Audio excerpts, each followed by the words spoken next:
لغمان ولي د سپینغر زون د کرکټ مسؤل ته لارښوونه وکړه چې له اړوندو ادارو سره دي په شریکه د دې ولایت د کرکټ لوبغالي د چارو ګړندیتوب ته پاملرنه وکړي.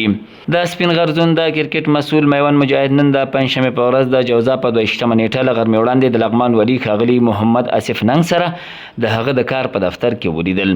د سپینغر زون مسؤل میوند مجاهد له لوري لومړی په دې ولایت کې د کرکټ په برخه کې د ترسره شوي پرمختګونو لاسته راوړنو او راتلونکو پلانونو اړوند معلومات شریک کړل.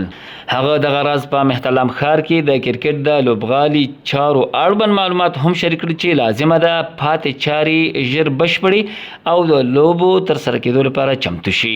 په ورته مهال د لغمان ولي ښاغلي محمد اسف ننګ په ختیځ زون کې د کرکټ بورډ مسؤل ته سپارښتنه وکړه چې له اړوندو ادارو سره دي په شریکه د لوبغالي د چارو ګړندي کولو برخه کې هڅې وکړي. هغه ویل ولایتي اداره د کرکټ د پرمختګ د لوبغالو او لوبغاړو د ستونزو او نورو برخو کې هر ډول همکاري ته چمتو ده.